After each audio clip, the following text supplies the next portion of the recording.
Italy যেতে অপেক্ষায় থাকা কর্মীদের ভিসা সহ পাসপোর্ট দ্রুত ফেরত দেওয়ার দাবিতে রাজধানীর গুলশানে গণ অবস্থান করছেন ভুক্তভোগীরা। এ নিয়ে আরও জানাতে যুক্ত হয়েছেন সহকর্মী নাঈম আবির। আবির, জানাবেন গণ অবস্থানে অংশ নেওয়া ভুক্তভোগীদের পাসপোর্ট কতদিন ধরে আটকে আছে, দেরির কারণ কি? শাফিন, প্রায় 1 বছরের বেশি সময় ধরে কিন্তু তাদের পাসপোর্ট আটকে আছে, ভিসা হচ্ছে না। এবং যদি বলি যে একদম সময়টা উল্লেখ করতে চাই, গত বছরের আগস্টে, সেই আগস্ট থেকে এখনো পর্যন্ত এবছরে তো সেপ্টেম্বর ইতিমধ্যে চলে এসছে, পুরো 1 বছরের বেশি সময় ধরে তাদের এটি আটকে আছে। আমি যদি আজকের অবস্থান কর্মসূচি আপনাকে দেখাতে চাই, তাহলে নিশ্চয়ই আপনি দেখতে পাচ্ছেন এখানে প্রায় 1000 খানেকের বেশি মানুষ কিন্তু এখানে অবস্থান করছে, যারা মূলত ভুক্তভোগী রয়েছে। এবং যদি আমি দেখাতে চাই, তারা আসলে এখানে মানববন্ধন করছে এবং গণ অবস্থান কর্মসূচি দিয়েছে।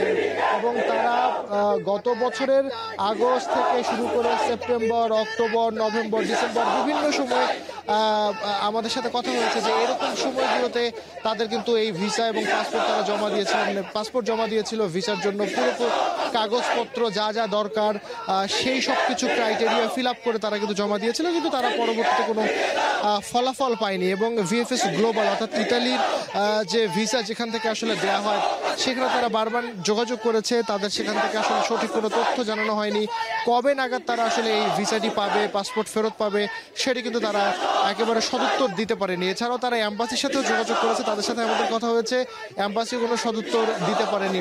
পরে বাধ্য হয়ে তারা কিন্তু এই আজকের গণ অবস্থান কর্মসূচিটি নিয়েছে। এবং প্রায় 1 বছর ধরে তাদের যে পাসপোর্ট আটকা রয়েছে, এবং এই পাসপোর্ট আটকা থাকবার কারণে তারা কিন্তু অন্য কোনো দেশের জন্য যে আবেদন করবে সেটিও তারা করতে পারছে না। সুতরাং এই মুহূর্তে তাদের সব থেকে একটি দাবি এবং বড় দাবি সেটি হলো যে ভিসাটি তাদের প্রয়োজন, এবং একই সাথে ভিসা সহ তারা পাসপোর্টটি আসলে ফেরত চায় এবং যত দ্রুত সম্ভব ইতালিতে আসলে তারা যেতে চায়। এবং আরেকটি বিষয় জানিয়ে রাখি, এখানে শুধুমাত্র যে যারা একেবারে প্রবাসী বাংলাদেশি, অর্থাৎ বিভিন্ন কাজে যারা রয়েছেন, অর্থাৎ ওয়ার্কার ভিসা শুধুমাত্র নয়, বরং এখানে স্টুডেন্ট ভিসার যারা আছেন তারাও কিন্তু এখানে অংশগ্রহণ করেছেন। সার্বিকভাবে যদি বলি, মোটামুটিভাবে 80 থেকে 90 ভাগ যারা রয়েছে এখানে, তারা হচ্ছে ওয়ার্কিং ভিসায় যারা রয়েছে তাদেরই অবস্থানটি বেশি। তবে কিছু সংখ্যক শিক্ষার্থীরা আমরা পেয়েছি। তবে এই যে ভিসা না দেবার কারণ বা পাসপোর্ট ফেরত না দেবার কারণ হিসাবে ভিএফএস গ্লোবাল, অর্থাৎ যারা ভিসা ইস্যুকারী প্রতিষ্ঠান এবং একই সাথে এম্বাসি, তাদের কোনো রকমের কোনো সদুত্তর মেলেনি, এবং যার কারণে কিন্তু তারা আজকে মূলত এই জায়গাটিতে অবস্থান নিয়েছে। এবং যদি জানিয়ে রাখি, তাহলে হচ্ছে যে